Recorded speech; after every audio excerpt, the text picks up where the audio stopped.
Welcome to Nagarik Network. Today we are very lucky to have Manisha Koirala on our stage. Welcome. Thank you. So you have a new book called Healed. Yes. So how does it feel to have a book out? Well, it's exciting, and because it's totally a new step I have taken, so I'm a bit nervous as well. But it's exciting to tell my story. And what was the process of writing the book? It all started last year in December in Chitwan. Me and my parents and few family friends, we all were at the Chitwan for the New Year's and holidays. And so I had just done the deal with the Penguin to start recording my experience. And I did not realize what I was getting into. And I didn't know that process of writing would be tough. Process of recollecting those moments would be really painful. I really didn't know all that. So it started casually. मैले के सोचेको थिएँ भने दिनभरिमा 1-2 घण्टा चाहिँ नि बसेर लेख्ने रिकर्ड गर्ने गरुला अनि इट्स फाइन म 1-2 घण्टा चाहिँ सबैलाई मैले भन्दा ल म अब 1-2 घण्टा चाहिँ मलाई तङ नगर्नु मलाई छोडिदिनु एक्लै भनेर पहिलेदेखि नै सबैलाई भनेर सुरु गरेको थिएँ बट आई रियलाइज त्यो त ठिकै हो रिकर्ड गर्नु त्यो फर्स्ट फेज त्यसपछि चाहिँ 3-4 महिना जति चाहिँ नि I was not able to actually come to the core of my pain, and I realized I was just buying time, and I was just haina bholi गर्ने ल पछि गरौँला, and I was dodging to sit into the pain, and I did not know until unless a friend of mine, she taught me how to be safe in remembering those painful memories, and so it was like this whole process was like a catharsis jasto. And it took me a lot of time to finally come and sit and then start remembering everything in minute detail. And this around July, August, I almost dropped the book because I thought, it's too difficult, it's much more painful than I had imagined. And tougher than what I had imagined. So I almost gave up. But luckily I had a publisher who was, who kept on encouraging me. And finally, I'm also not the kind of person to give up. Yeah, you talk about a lot of things in the book. I was fascinated with the book. I love the book. You talk about quantum physics, you talk about trekking, you talk about your family, your journey in Bollywood, and this whole journey of, this cancer. So talk about the moment that you knew that you had cancer. For me, for some time, say 1 week to 10 days time, I kept on hoping that it was misdiagnosis. And it was complete shock. There were a few cancer incidences around me. Some very close people had died of cancer, some family members had cancer. But one never really thinks one will get cancer. And so it's like everybody else, I was also shocked. And I also thought that maybe cancer is something which grows and you just cut it off and you throw it and you're fine. You can just, but that's also not true, So after Madhu Gemeriji malai Norwich ma diagnosed garepachi, we went to Bombay ma Jaslok ma Dr. Suresh Advani ko feri actually repeated test bhayepachi chari त्यसपछि जब लाग्यो second opinion ma pani अब it's last stage cancer, late stage cancer, and that's when it finally struck me that I'm in this too deep. And so I thought probably this was my last chance to surviving and getting life back. You talk about 19%. So people with stage 4 cancer have 19% chance of survival. Right. So was that on your mind when you first heard the news? First when I heard the news, I did not know what the percentages were. I had no clue. Like I don't think anybody who's not touched by cancer knows कि 5-year plan के हुँदो रहेछ, कति % ठिक हुन्छन्, कति % ठिक हुँदैनन् भनेर। अनि त्यतिखेर त 3rd stage को क्यान्सर भएको थियो, 4th stage भएको त्यो पनि थाहा थिएन। 4th stage पछि गएर न्युयोर्कमा गएर थाहा भयो। अनि actually I did not look at statistics because first I was unaware that there is something called statistics also भनेर. And secondly, when I got to know about statistics much later on in New York, I really didn't want to see because I knew it's bad. I knew that 4th stage cancer means bad. So before all this happened, you say you're working 18 hours a day. Yeah. Sometimes you're working 12 movies a year. Yeah. So suddenly that happens and your life is changed. Right. Basically, when I was younger and in my late 20s, early 30s, was a time that I was working a lot. And when I entered the film industry, slowly 1-2 years it took and it just picked up. And there was one time I was working 18 hours a day and 3 shifts. बिहान 7 बजेदेखि लिएर रातिको 2-3-4 बजेसम्म. So but you know, when you're into that mold of working, everybody else is also working, you know. And you have these really great examples of, oh, falana dikana le eti cinema ma kaam gare, eti ghanta kaam gare. So we have these ideals in our head and we're always trying to match those ideals, you know. And and I thought that was it. But that repetitive of doing that again, day in and day out, actually exhausted me. And not only exhausted, I lost the charm of working. And I started getting, you know, I started resenting the fact that I had taken more than what I was too young. And it was flooded with a lot of work. And I was the one who took those work initially. But then when I was into that, I started actually regretting. So do you think you got lucky in Bollywood that your first movie that came out in 91, right. Dagger, right. that was a blockbuster? Absolutely. I think I really didn't have to, I mean, I have worked hard for sure. But to get into the scenario, I didn't have to wait for too long. So it was a blockbuster hit, Dagger. Plus, I got a chance to work with the legendary Dilip Kumarji, Rajkumarji, and you know, so everybody in that was of some huge standing. So to begin the career with that was a huge bonus. So तपाईं चाहिँ सानैदेखि चाहिँ म बलिउडमा गएर movie खेल्छु भन्ने थियो त? थिएन. So how did this happen? सानैदेखि हम सिनेमा हेर्ने चाहिँ हाम्रो we enjoyed watching cinema.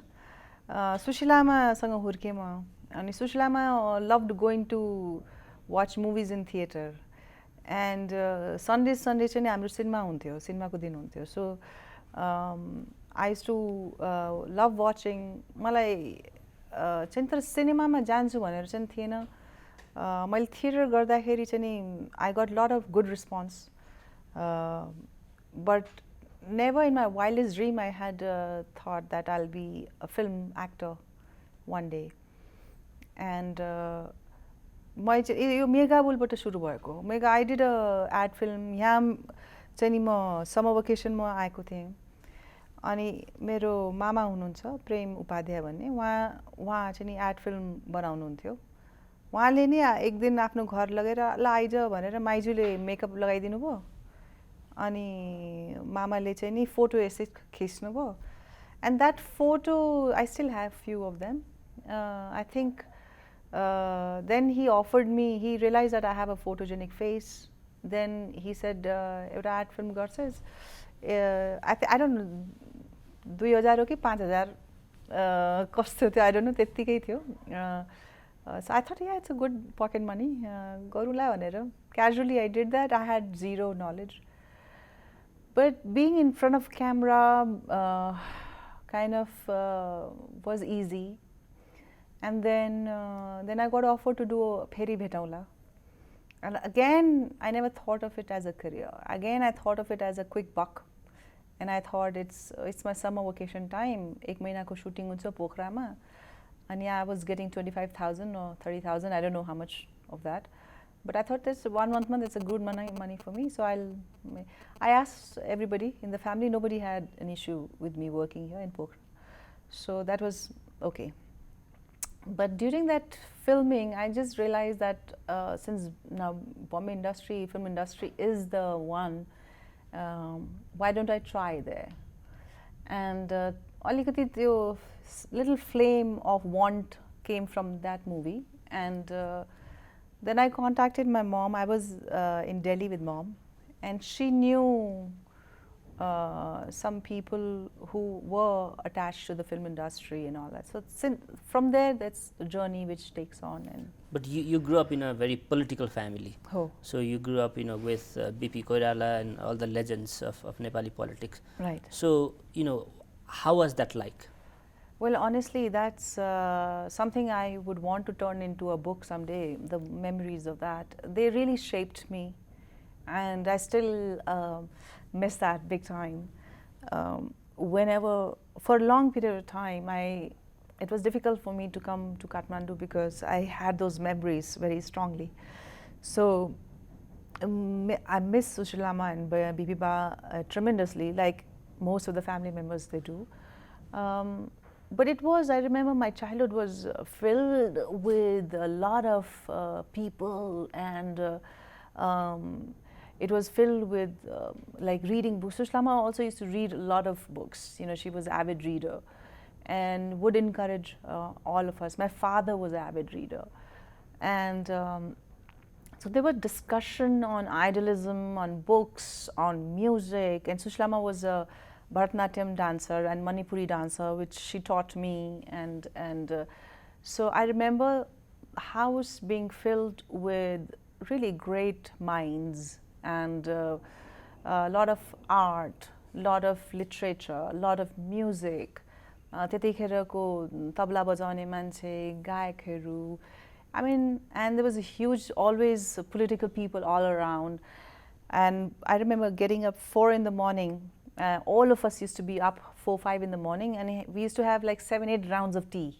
So अनि BBC रेडियो चलिरहन्थ्यो, अनि सबैजना चाहिँ नि चिसोमा हामी चाहिँ नि सिरक ओढेर राउन्ड गरिकन चिया खाएर, अनि as hours pass by, everybody will one by one get up and go and do their various work. And we would be eating breakfast, lunch, dinners together, and very fond of eating right food and good food and healthy, not really healthy, but tasty food. But I remember those days with a lot of romance, in the sense, not man-woman romance, but a lot of great conversations, and a lot of back-to-back, people who added some values. So what do you most remember about BP? Well, BP ba used to come and बतास जस्तै हुरी बतास जस्तै आउनुहुन्थ्यो, त्यस्तै जानुहुन्थ्यो के उहाँसँग आएको बेलामा घर house used to be filled with 50 and 100 people, and then suddenly he'll be gone with those people, and again we're back to square one. And so I used to ask Sushilama, so I used to ask Sushilama about BP ba, and and I used to ask BP Ba a few things. He used to love me a lot because I was the first grandchild. And so really pampered me in the sense as much as he could, because the time was limited. He passed away when I was in Banaras. And but I remember he was encouraging all the time to learn me how to cycle, to roller skate, and always spending time. And if I wanted something and people had denied me that, I would go to him, things like that. Coming back to the book, so you talk about how you always wanted a baby, right? And you also open up about IVF and right. wanting to adopt a baby. Right. So do you still want to adopt a baby? Yes, I do. But a few things in my life is still I need to look after and take care of. and while doing that process, if it doesn't get too late, I would love to adopt. Absolutely. So किताबमा एउटा striking part चाहिँ मलाई के लाग्यो भने so you talk a lot about your family and the support that you have in Kathmandu, in Mumbai, and also in New York while you're going through this whole treatment process. Right. So for people who are struggling with a disease like cancer, so what do you suggest? What do you think the families, like what role do they play in this whole process? Well, I have checked this with many oncologists, and I have actually kept on inquiring who is a group of people, who are the group of people, which group, what kind of people who actually do well. भन्दाखेरि चाहिँ नि actually number one मा चाहिँ नि family support आउँदो रहेछ. And by default, God's been really kind that I had a fantastic family support, and so that's why in the book, my gratitude, I paid it to everybody because of that. What happens is cancer patient, the pressure is so much, enormous, and if your surrounding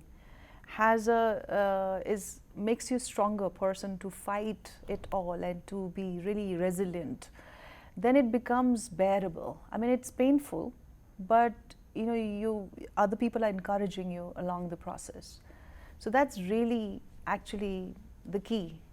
And यहाँ चाहिँ नि धेरै जस्तो cancer patient हरूको चाहिँ धेरै support, धेरै strong हुँदैन, because even the family members are more fearful and scared, so yeah. So 10 December 2012 त्यो चाहिँ that was the day you had your surgery. Right. So त्यो surgery वार्डमा जानुभन्दा अगाडि सो के दिमागमा के खेलिरहेछ त? By and large, somewhere after meeting Dr. Chi, I was confident. Somewhere little hope had risen, because he had said that he had operated a complicated case like mine. So there was a bit of a trust on that. And I was also, in a way, happy that I'm in a right place. भनेर जस्तो पनि लागिसकेको थियो. अब जे हुन्छ, it's kind of maybe this is the only option, the best option, the only option भनेर त्यो थियो. But I really didn't. It'll be very difficult for me to really tell you कि के भइरहेको थियो भनेर. It was anxiety. Yeah. So त्यति बेला नै तपाईको आमाले चाहिँ डाक्टरलाई रुद्राक्षको माला दिनुहुन्छ हैन? So because she wanted him to wear that while he was operating on you. Yes. And then after the surgery, he comes back and gives that mala to your mother. Yeah. So did you know that? No, I didn't know that. I was not even sure Rudraksh लिएर गएर के हुन्छ भनेर, but my mother has a very strong faith and belief, and she kind of gave it to Dr. Chi, and Dr. Chi was kind enough to keep it with him, and so humble and so sweet of him to say your Rudraksh did well. Yeah. And over the course of time, I found out how kind and good my doctors were. Again, I was blessed to have really humble and good doctors with me. So यो किताबको theme चाहिँ मलाई एउटा चाहिँ, so throughout the book you talk about kindness, being there for people that are near and dear to you, and sort of like almost feels like the big realization about life in general. After this cancer happens to you, and so we were discussing earlier, like does a person need something big like cancer to make him or her realize the value of life or value of people around you? I hope it does not, and because and that's one of the reason I go and speak, so that one doesn't have to go through the cancer to really value life. But unfortunately, in my case, it was so. My reality was so that I really didn't value life. I didn't value my health. I didn't value so much about quality relation, quality friendship. So I was living in a lot of ignorance. Unfortunately for me, that's my truth. So sort of counterfactual question. तर यो cancer चाहिँ नभएको भए चाहिँ कस्तो खालको मनिषा देख्थ्यौँ होला आज हामीले? Honestly, I shudder to even imagine that. I don't want to imagine that. So you're happy with the kind of Manisha that you have today? Absolutely, absolutely. So your surgery पछि चाहिँ you went through chemotherapy. For 6 months you had 18 sessions of chemo. And 4 months. Sorry, 4 months. And you had this was really painful process to go through, like the physical pain and the mental toll that it had on you. So talk about that. Yeah, basically, my oncologist, Dr. Macker, had already told me that, it's tough, Manisha, but I know you can do it. And I was really scared, very, very scared, because so much of negative news is out there in the news and everywhere about the cancer treatment. And so many people already fill you with so much of fear. So I was very scared. So like in the book I've written, my first session of chemo, my body rejected it. And I think that is because of my fear. I think that's because body and mind is so interconnected. Whatever the mind was feeling, the body was actually rejecting it. So I had almost like a rash and almost like a allergic reaction to first session of chemo. And I requested Dr. Macker to change the drugs, to change that. And she said, no, Manisha, I think this is, because this kind of combination of chemotherapy is the best for your cancer. So let me really give you the best. She insisted, And even though, after my first round of chemo, it was bad for me because I burst into, reactions and allergy and all that. But I kind of, after the experience, I've kind of grew confident that at least my doctor knows the job, Hanera, and she's confident. And so my reliance on my doctors became more stronger. And there were times, multiple roadblocks for me, because chemotherapy also kills your immune system, immune cells, good cells.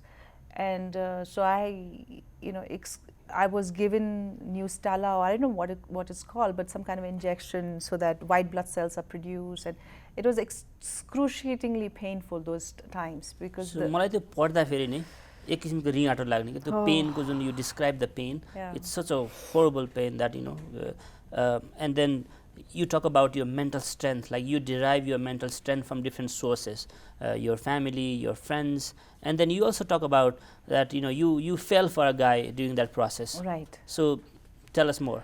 Well, actually I don't want to go too much into that. That's why but not talking about that also is not fair, so I've mentioned that. What happens is your physical body takes a beating during chemotherapy, and in the whole process your mental body is also exhausted, because you're constantly you're actually dabbling, you're living with that, will the chemotherapy ultimately save my life or not? And the doctors are not able to give you 100% answer, and they're not able to tell you that you'll be fine, so you're going through this grueling pain and this thing, physical treatment, and then mentally also you're not peaceful that after going through such traumatic treatment, you'll be fine, Manira. So mentally also you are exhausted. Your physical body is exhausted, mentally you're exhausted, People around you, though they're keeping a brave face in front of you, you know that they are also pained, and they're traumatized. So seeing all that, it breaks you somewhere. It kind of makes you, oof, Vanera. So I guess that, but luckily, things starts looking up better. My treatments were working on me. My cancer marker started becoming good. It was very high, then became less and less and less and less. And but even after, when I was said I was cancer free, my doctor said for 3 years you have to be careful, because 90% chances are there that your cancer may relapse. Again, you're living for 3 years with another fear of relapse, you know. But towards the end of the 3 years, I literally said, okay, you know, I cannot go on with this fear, living with fear. I cannot, because it's such a shallow life, you know. So I started actually reading. I read that Tibetan book of Living and Dying, and I wanted to more understand Bardo. I started reading more of passing on. Maybe this world is enough, and maybe I need to prepare for the next life, or maybe I don't know what it is. So to understand the process of death and dying. So, you know, your mind goes through various phases. And but I'm here today to tell the story. Yeah. You know. And so I loved how you segue into your post chemo and post cancer free life. So you said you want to trek, you want to hike, you know, you want to work on cancer awareness, and also you want to help in cleaning Bagmati. Yes. Why? Because I feel, you know, I know my effort will be just a drop in the ocean, but I have to make an effort, and I have to do whatever is within my capacity. So, and like, in my understanding, to have a successful life, one has to work towards getting fulfillment, you know, because I've been successful in terms of, you know, career-wise and all that, and I realized that that really wasn't giving me enough happiness, of sense of fulfillment. So what is it that gives me fulfillment? So I realized that I work within few baskets, and if those in areas, each basket, if I can perform at least at the level of 80 to 90%, then probably my life is successful. Not only my work and films and hits and how many movies I did, or how many films I did, or how many crores I've gathered. So I started dissecting. I started, you know, peeling off what is not necessary in my life and what is necessary. भनेपछि अलिकति clarity के आउन थाल्यो भने मेरो चाहिँ 5-6 वटा basket रहेछ, जुन which I love. So I want to spend my living hours in those areas, and in that, this trekking, hiking, spending time with family, spending time with the friends, contributing in whatever small way I can contribute, because that gives a sense of fulfillment, helping people. Like I got helped, you know, cancer also taught me ki with, I expected some people to come and be with me, and they were not able to be with me. And at the same time, some unexpected people, unknown people, they came and spent time with me and give their all love and attention and time to me. So I realized giving out, being helpful in whatever capacity was necessary. So talking about family and love, you also sort of look forward in the book, and so I loved one of your paragraphs that you know we'd want you to read to our viewers here. Okay. then we'll talk about it. Okay.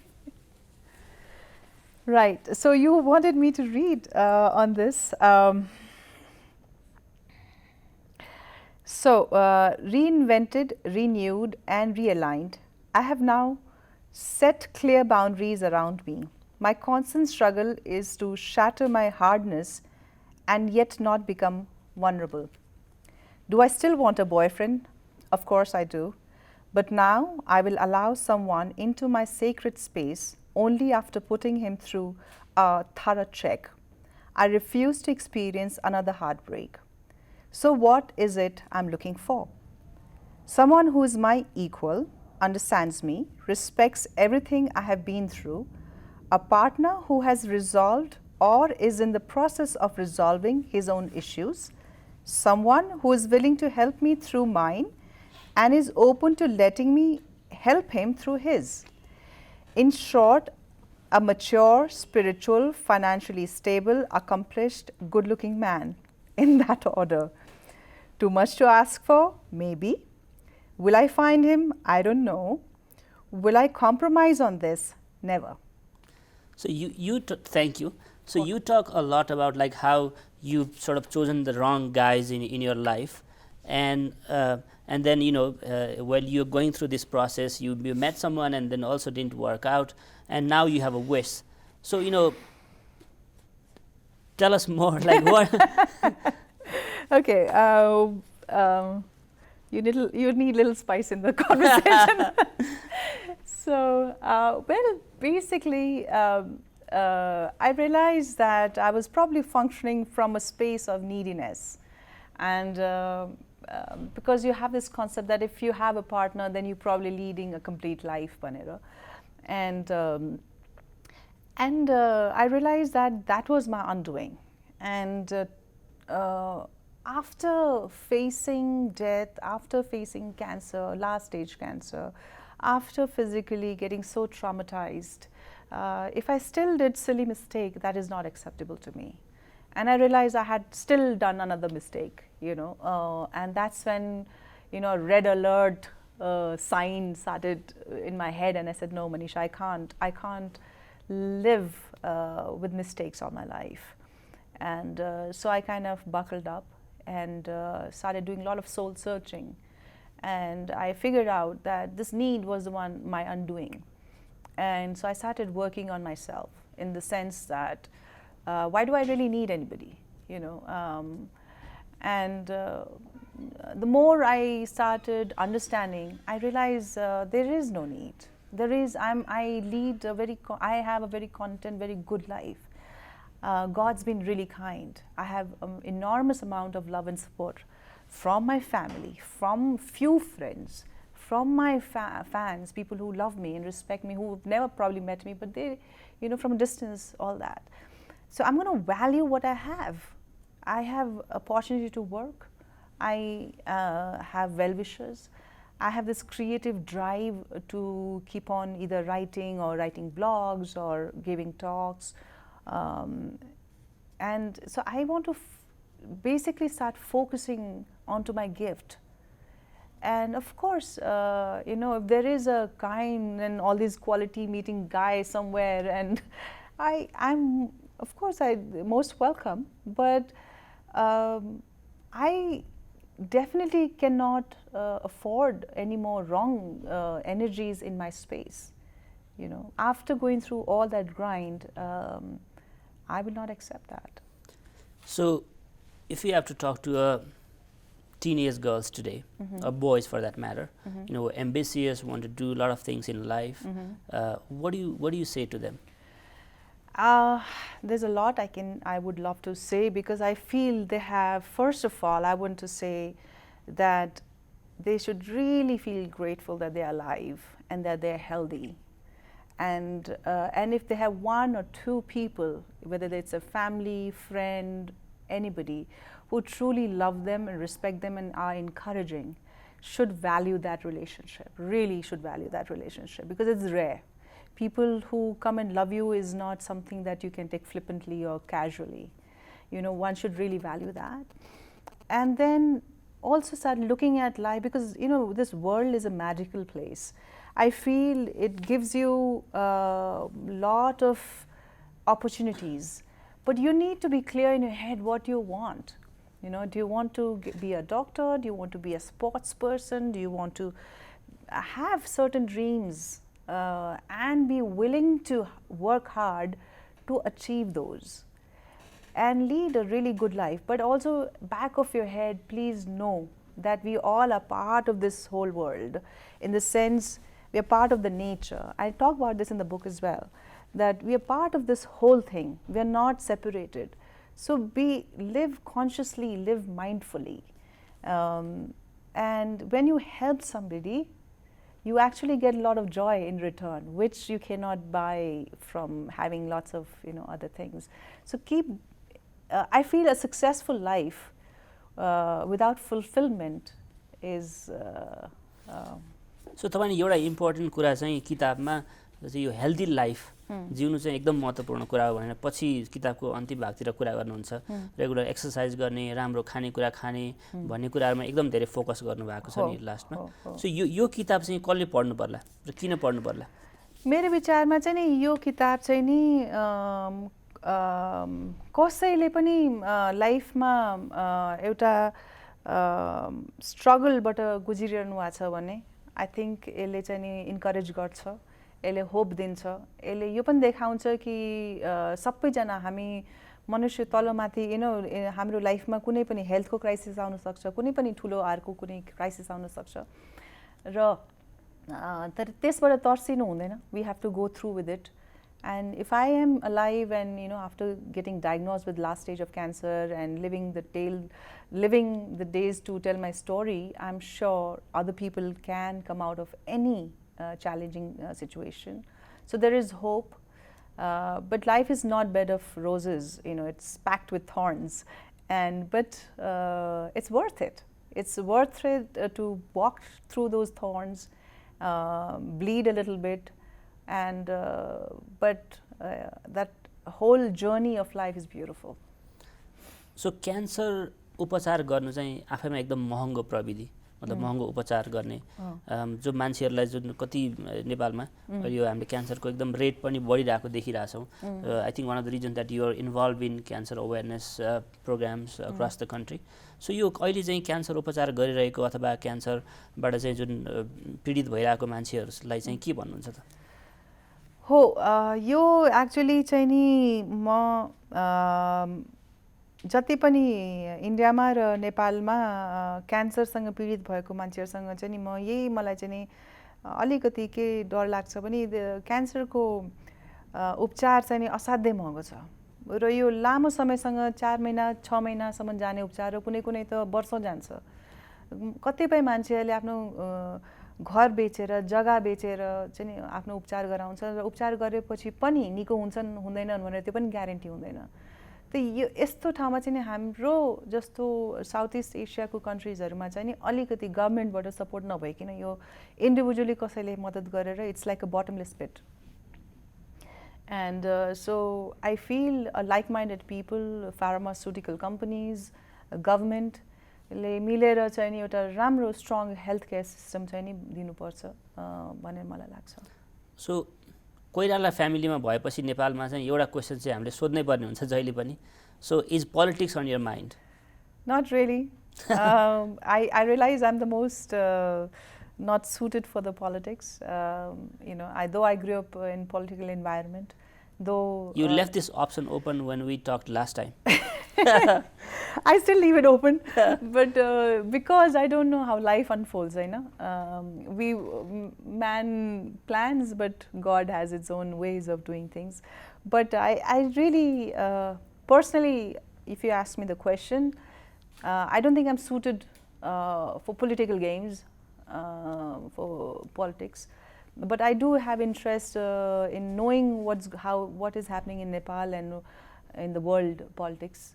And I do get very disappointed and angered, and when I see what the work should have been done, it hasn't been done, and so it's not really encouraging environment to be in, to be honest. Politics is the most discouraging environment. There's no role model anywhere. So I don't know. Okay. So अबको 5 वर्षमा हामीले मनिषा कोइरालालाई कहाँ देख्छौँ त? म लामो plan चाहिँ नि गर्दिनँ हेर्नुस्, बिकज मलाई यो क्यान्सरले यही सिकायो कि धेरै टाढा जानै पर्दैन. अबको नेक्स्ट प्लान चाहिँ के छ त? अब 2000 यो चाहिँ नि 19 र 2020 सम्म छ मेरो प्लान. त्यसपछि as life unfolds I will know. So next 2 years, how I see myself is do more trekking, do more hiking, trekking, learn more about my health, acting movies. I have 2 scripts. Maybe I will attempt another book, and I'll continue what I've been doing in terms of spreading awareness and Bagmati पनि हामी असाध्यै लागेको त लागेकै छौँ. अभियन्ताहरू धेरै नै लाग्नु भएको छ सफाइमा. तर अगेन यहीँ गएर कुरा छ सफाई गर्ने मान्छे हामी यत्रो छौँ फोहोर गर्ने मान्छे यति छन् सफाई हामी सैटरडे गर्छौँ फोहोर रोजे हुन्छ सो जुन मात्रामा हामीले सफाई गर्नुपर्ने र मेन्टेन गर्नुपर्ने र फोहोर गर्ने मात्रा त बढी छ सो it's again a very tedious job but we are here, we are constantly trying to do something. So my effort is in these areas. So you end 2018 with a lot of energy and hope. Absolutely. I think 2019 is going to be great as well. All right. Thank you so much for giving us your time. Thank you so much. Pleasure's mine.